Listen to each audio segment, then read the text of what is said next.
আলাইকুম সবাইকে। আমরা ধারাবাহিকতার আজকে মাহবুর রহমানের বই যে ৪৬ নম্বর অঙ্কটি ছিল তা নিয়ে আলোচনা করবো ইনশাআল্লাহ। তো দেখতে দেখতে আমরা এখানে শেষের দিকে চলে আসছি। জানি না কেমন বুঝলেন অঙ্কগুলা। তো মূল কথা থাকবে, রিকোয়ারমেন্ট থাকবে যে প্রথমে সূত্রগুলো মুখস্থ রাখেন, সূত্রগুলো একটু মাথায় রাখেন। যে সূত্র বলতে আমরা বুঝাইতেছি যে উপপাদ্যগুলা, তো উপপাদ্যগুলো মাথায় রাখলে ইনশাল্লাহ সহজ মনে হবে। আচ্ছা, যাই হোক, এখানে সরলীকরণে আমরা প্রথমে জানি সূত্র বলতে হোল নোট।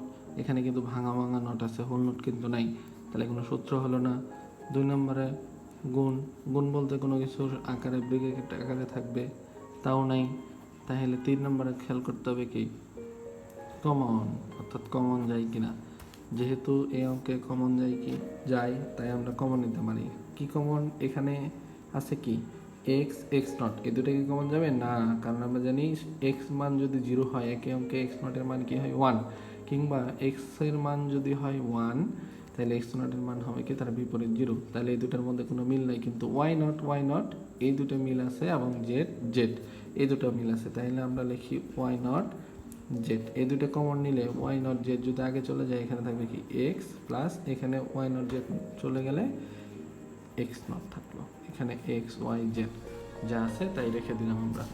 এখানে যদি আমরা লিখি ওয়াই নট জেড, আমরা জানি এ প্লাস এ নট ইকুয়াল কি হয় 1, তাহলে এক্স প্লাস এক্স নট সমান কি হবে 1 প্লাস এক্স ওয়াই জেড। এখানে তাহলে যদি আমরা জানি কি এ ইন্টু 1 সমান কি হয় এ, অর্থাৎ 1 এর সাথে যাই কিছু গুণ থাকুক তাই Y nought Z plus X Y Z. এখানে কি হয়, এখানে একটু গুরুত্বপূর্ণ অংশ মনে রাখতে হয় যা, আচ্ছা এই লাইনে না, আমরা পরের লাইনে যাই, কারণ যেহেতু কমন কমন নেই। এখানে থাকবে কি ওয়াই নট, এই যে জেড যদি চলে যায় Y nought plus X Y. যেটা বলতে চাইছিলাম যে এখানে গুরুত্বপূর্ণ বিষয়টা হলো, যদি এরকম অক্ষর থাকে এক পাশে একটা অন্য পাশে দুইটা, তাহলে আমরা কি খেয়াল করতে বলছি, এই যে সূত্রটার কথা এ প্লাস বিসি, সেটা সমান কি হয়েছিল এ প্লাস বি একবার, এরপরে এ প্লাস সি একবার। তো তাহলে এখানে আমরা কি জানি, এই অংশের সাথে যদি কখন এই সূত্রটা প্রয়োগ হবে, এক পাশে যে অক্ষরটা থাকবে তার সাথে অন্য পাশে দুইটা অক্ষরের মিল থাকতে হবে যে কোনো একটার সাথে। তাহলে ওয়াই এবং ওয়াই বেসিক দুইটা অক্ষর, এখানে এক্স কিংবা এক্স থাকতে হইতো, যেহেতু নাই তাই ওয়াই এর সাথে মিলাইলাম, দেখলাম যে মিলেছে। দ্বিতীয় নম্বরে খেয়াল করতে হবে, যে অক্ষরের সাথে মিললো সেই অক্ষরের যে কোনো এক পাশে, এই পাশে অথবা এই পাশে নট থাকতে হবে, সিঙ্গেল নট। তাইলে এখানে যেহেতু এই অংশের উপরে নট আছে, এই অংশের উপরে নাই, তখনই একমাত্র এই সূত্র, অর্থাৎ একবার এ প্লাস বি একবার এ প্লাস সি।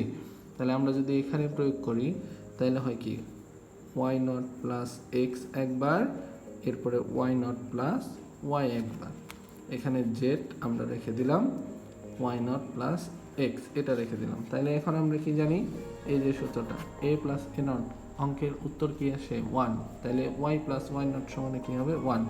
আর আমরা জানি 1 যার সাথে গুণ আকারে থাকুক না কেন তার কোনো ভ্যালু নাই, উত্তর আসে কি, এখানে আছে মৌলিক উপপাদ্যের যে এ ইন্টু 1 সমান হয় এ।